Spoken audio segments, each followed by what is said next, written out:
क्या CRPF constable Munir Ahmad ने CRPF यानी कि सेंट्रल रिजर्व पुलिस फोर्स से, अपनी जो फोर्स है जिसमें वो तैनात थे, उससे अपनी एक पाकिस्तानी महिला से शादी करके और उसको हिंदुस्तान में वीज़ा के आगे भी रखे रहने की जानकारी छुपाई सीआरपीएफ में रहते हुए, जिसके चलते अब उनको सेवा से मुक्त कर दिया गया है, उनको उनकी नौकरी से हटा दिया गया है।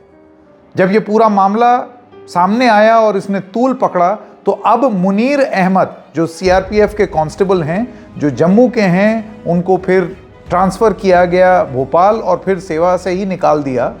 उनका अब ये कहना है कि मेरे साथ ज्यादती हुई है क्योंकि ये आरोप सही नहीं है कि मैंने किसी को सूचना नहीं दी या फिर मैंने ये सूचना सीआरपीएफ को नहीं दी। वो कहते हैं मेरे पास सबूत हैं जिससे मैं ये साबित कर सकता हूँ कि मैंने हर घड़ी सारे नियम का पालन किया और मैं चाहता हूँ कि अब देश के प्रधानमंत्री और गृह मंत्री, क्योंकि उनके अधीन आती है CRPF being a paramilitary force, वो मुझे इंसाफ दिलाएं।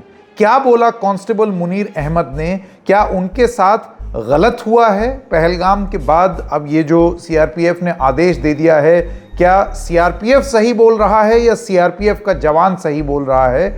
ये मुनीर अहमद के बयान के बाद अब ये पूरा मामला सामने आ गया है। आइए आपको एक एक करके बताते हैं। नमस्कार, मेरा नाम है संकेत उपाध्याय और आप देख रहे हैं इशारों इशारों में। तो सबसे पहले आपको बता दें ये मामला क्या है। मुनीर अहमद सीआरपीएफ के एक कांस्टेबल थे। वो जम्मू के रहने वाले हैं। उनके परिवार का एक हिस्सा पाकिस्तान में है, सियालकोट में, और इस वजह से वो सेवा में जब आ गए तो उन्होंने सेवा में आने के बाद CRPF central reserve police force, जो अपने आप में एक बहुत ही प्रतिष्ठित फोर्स है, चाहे नक्सली प्रभावित इलाके हों या फिर और तमाम इलाके हों, जो काउंटर इंसर्जेंसी ऑपरेशंस होते हैं उसमें भी सीआरपीएफ शामिल रहती है। तो इस सब के बाद और ज़्यादा इम्पॉर्टेंट हो जाता है कि ख़ास तौर से अगर कोई क्रॉस बॉर्डर शादी हो रही है और वो भी पाकिस्तान जैसे देश से, तो ऐसे में आपको सूचना देनी चाहिए। सीआरपीएफ का आरोप ये है कि पहलगाम हादसा हो जाने के बाद इनकी पत्नी मीनल खान, जिनसे इनकी शादी हो गई, तब ये पता चला कि जब वीज़ा कैंसिल हुए और मीनल खान को वापस जाना था तो मीनल खान ने जम्मू कश्मीर हाई कोर्ट में एक अर्जी दायर की और उसमें उन्होंने रिलीफ पाई और ये कहा गया कि नहीं भाई, आप वापस जम्मू आ जाइए जब तक आपके फैसले पर सुनवाई ना हो जाए, आपको लॉन्ग टर्म वीज़ा ना मिल जाए। इनकी पत्नी जो सियालकोट पाकिस्तान की है, मीनल खान, उनके पास अभी हिंदुस्तान का वैलिड वीज़ा नहीं है, लेकिन क्योंकि लॉन्ग टर्म वीज़ा के लिए अप्लाई किया हुआ था तो कोर्ट ने कहा कि ठीक है आप जम्मू जाइए।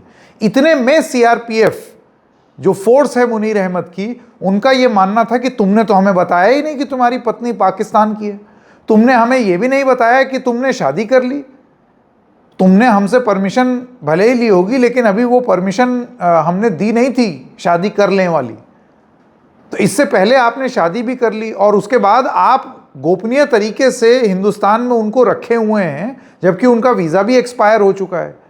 और क्योंकि आपने ये सब किया है, सीआरपीएफ जैसी फोर्स में रह करके किया है, इस वजह से आपको सेवा से निकाल दिया जाता है। तो मुनीर अहमद नौकरी से निकल गए। लेकिन अब मुनीर अहमद का ये दावा है कि ये बात सही नहीं है कि मैंने सीआरपीएफ को इन्फॉर्म नहीं किया या मैंने मीनल खान को छुपा करके गोपनीय ढंग से अपने घर में जम्मू में रखा है।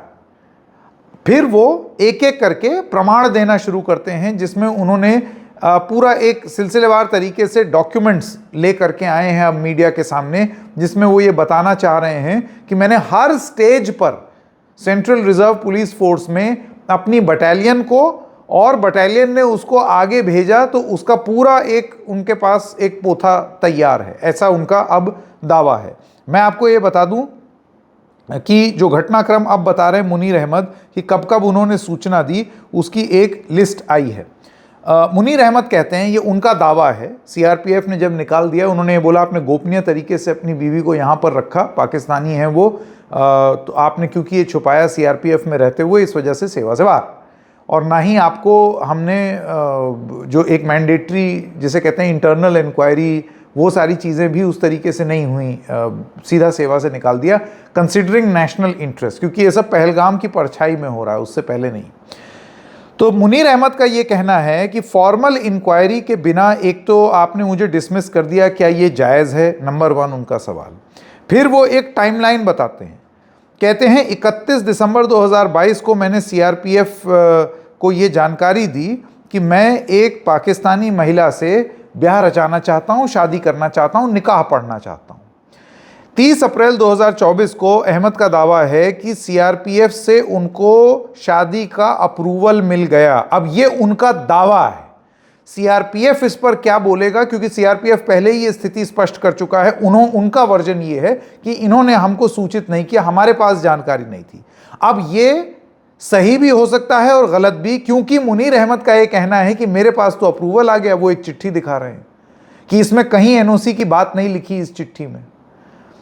फिर वो कहते हैं कि 24 मई 2024 को मेरी शादी हो गई और वीडियो कॉल से हुई, क्योंकि उस समय तक वीज़ा नहीं आया था। वीज़ा अप्लाई कर दिया था उन्होंने मीनल खान का, लेकिन तब तक क्योंकि वीज़ा नहीं आया तो दोनों तरफ से, दोनों साइड ने की तरफ से एक मौलवी आए इधर से, एक मौलवी उधर से, और उन्होंने ऑनलाइन निकाह पढ़वा दिया। अक्टूबर 2023 में अहमद ने ये बोला कि उन्होंने सीआरपीएफ को ये बता दिया था कि मैं शादी करना चाहता हूँ दोबारा। फिर फरवरी 28, 2025 को मीनल खान को 15 दिन का टूरिस्ट वीज़ा मिला। डेट्स देखिए, वो कहते हैं मैंने 2022 में सूचित किया कि मैं एक पाकिस्तानी महिला से शादी करना चाहता हूँ। मैंने अक्टूबर 2023 में दोबारा सूचित किया कि मैं शादी करना चाहता हूँ, और अप्रैल 2024 में मुझको सीआरपीएफ की तरफ से पूरी वो फाइल चल करके मुझे अप्रूवल भी मिल गया। ये अहमद मुनीर का दावा है, सीआरपीएफ जवान अहमद मुनीर का दावा। बार बार मैं यहां दोहरा दूं, वीज़ा क्योंकि मीनल खान को तब तक नहीं मिला था, तो 24 मई 2024 को इन्होंने ऑनलाइन माध्यम से शादी कर ली। 28 फरवरी 2025 को 15 दिन का visa, tourist visa Meenal Khan को मिला। इसी पीरियड में मार्च 2025 में अहमद ने अपनी वाइफ का लॉन्ग टर्म वीज़ा अप्लाई कर दिया हिंदुस्तान में, लॉन्ग टर्म वीज़ा की अब लंबे ड्यूरेशन तक रहने दिया जाए, क्योंकि उनका वीज़ा 22 मार्च को समाप्त हो रहा था। 28 फरवरी को वो आई थी, 22 मार्च को समाप्त हो जाता, 15 दिन की अवधि खत्म हो जाती।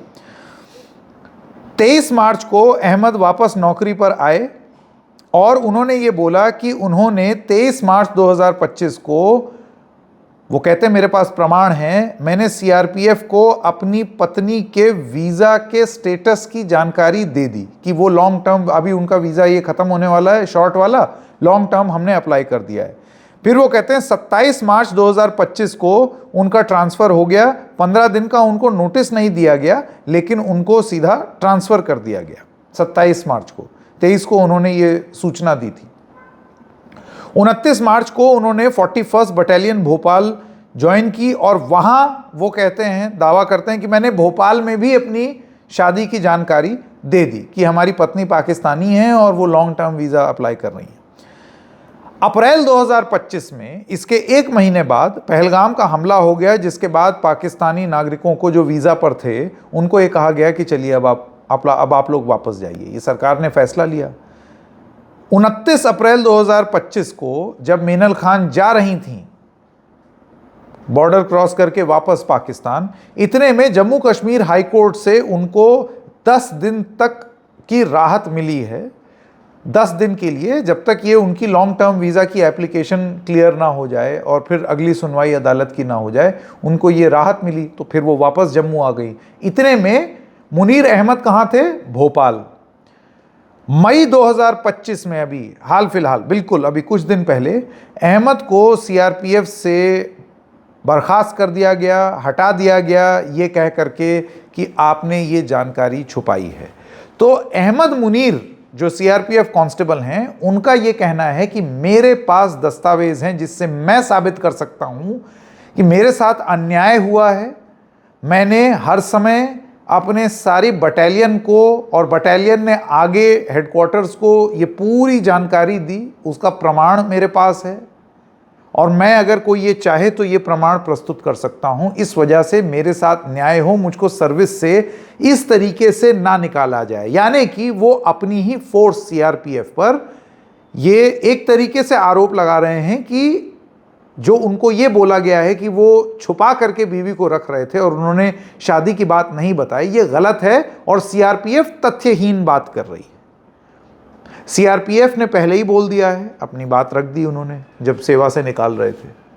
अब ऐसे में इन तथ्यों पर जो मुनीर अहमद ने कह दिया है, इस पर सीआरपीएफ क्या जवाब देगा, हम देखेंगे। इशारों इशारों में बस इतना ही, फिर मिलेंगे किसी और मुद्दे के साथ। तब तक के लिए नमस्कार।